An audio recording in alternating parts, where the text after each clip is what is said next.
Hey, I'm Ryan Gregg, Faith and Culture Editor for FaithVillage.com. Today we're talking with Andy Braner, author, blogger, teen advocate, and founder of Camp KIVU. Andy, your new book is called Alone, Finding Connection in a Lonely World. How did you come up with this idea? What made you want to write this book?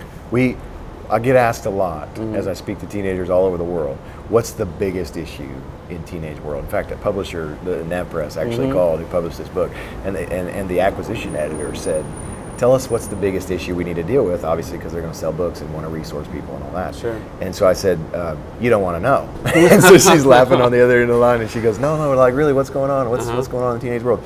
And I said, the biggest issue that I think teenagers are dealing with is that they walk through the hallways of the high school and they walk through their homes and they walk through the extracurricular activities and they're all alone.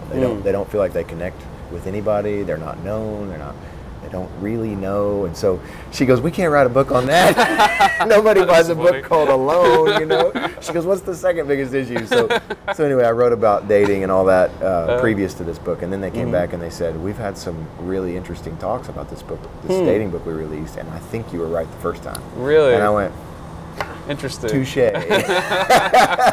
So I really wanted to identify the issue, give kids the freedom to admit it, you know, to come to the table and say, I'm really lonely and I don't know why. I'm around a lot of friends, I'm around a lot of activities, or I'm around a lot of whatever, or maybe I'm not around a lot of friends. But in any event, I feel really alone. I want to know what that means. So to give kids the freedom to say it's okay, because we all feel alone, and then what do we got to do about it? Like how are we gonna mix this up? So what do we do about it? Or what do they do about it? What do you think? So yeah, I kind of paint the picture like the Facebook issue that's going on now. You know, you got 1 billion people on Facebook now, which is unheard of. I mean, what company has 1 billion customers? Nobody does that.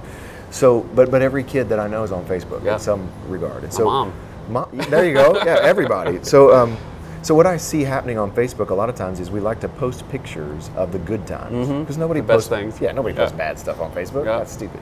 So we want to post the best party and the coolest friends that we met and the food that I ate and all those Instagram pictures that we are putting up on Facebook right now is awesome. But we know down deep intrinsically inside of us that we're still running through that lonely thing. Like we still, even though we're having a great life and even though it seems like on the outside everything's going good, we're still feeling lonely. Yeah. And so what we do then is we go and look at our friends' wall.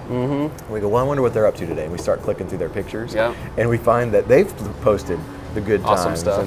And they're on the other end of the computer internet wire and they're going, hey, even though I just posted these pictures, I'm feeling alone. So they're creeping on your picture. So you have these two people with these beautiful profiles of all the cool stuff that we're doing, but both feeling like my life just is not amounting to anything. So I'm saying we have to reinvent or restate what relationship is. We have to create a story with teenagers to live life together rather than living life in this sort of, will you be my friend? Click, okay, you know, that's friendship now, you know. So I think helping students understand the environment that they live in is important. I mean, Google just celebrated their 14-year anniversary yesterday.